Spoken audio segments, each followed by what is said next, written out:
Hola, mi nombre es Ángel Gabriel Meneses González y hoy empezaremos con los últimos temas, que en este caso el tema 9 ya es uno de los últimos. Empezaremos con la introducción al lenguaje del cine, del curso de cinematografía. Empecemos.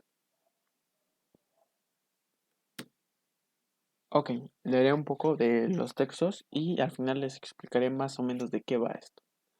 Cuando vemos y comprendemos una película, este acto se basa en el reconocimiento de un cierto número de elementos que articulados de una determinada manera constituyen lo que llamamos aquí lenguaje cinematográfico.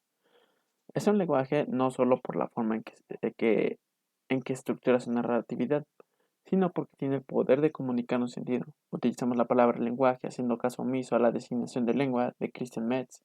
Lengua sin lenguaje, dijo, para evitar posibles malentendidos.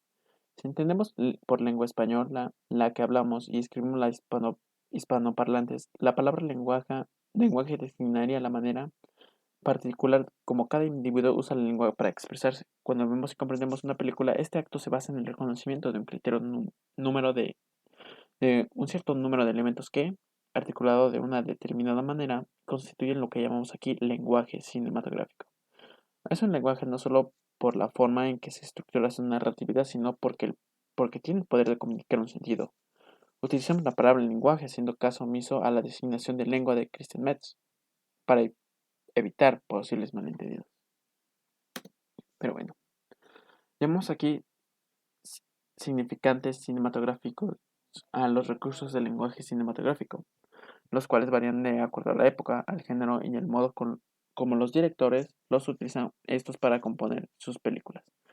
Dependiendo del contexto de la narración, un ejemplo es la utilización del picado y el contrapicado. En las películas clásicas, su práctica a menudo obedece al juego de la redundancia. Les dejo la presentación para que la puedan ver y analizar mucho mejor. Yo seguiré leyendo lo más importante. Y como en el cine moderno encontramos algunas películas que tienden a transgredir la forma de construcción del cine convencional, el uso de la gramática aquí sería para sus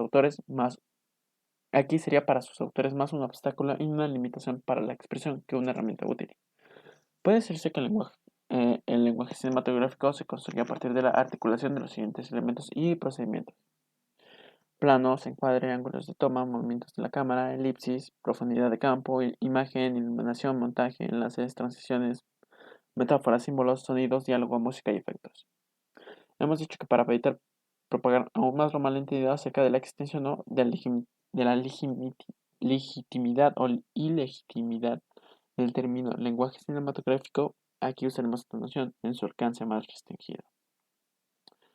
De otro lado, para la gramática ampliaremos su definición según aquella enunciada por Robert Bataille, aplicada al cine, citada por Aumont Bergala, Marie y Bernet.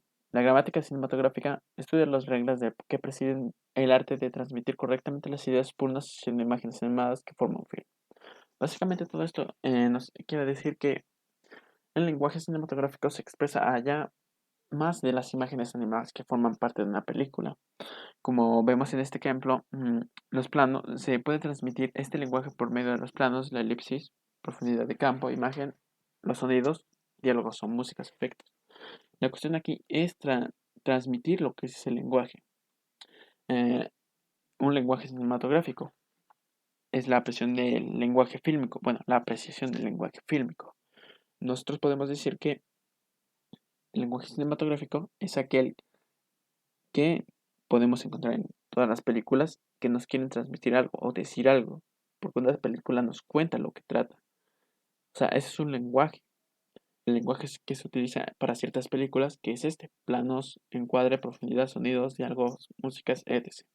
Todo eso es el diálogo cinematográfico o el lenguaje cinematográfico, para que me puedan entender un poco mejor. Ok, aquí dejo una imagen. Y por el momento sería todo de la lección 9. Ya la 10 será la última. Y ya como por último les dejo el PDF de apoyo y los ejercicios. Así que ya me lo llega al final del curso, así que hay que estar preparados para el próximo cuestionario que dejaré. Nos vemos hasta la próxima. Así que, bye.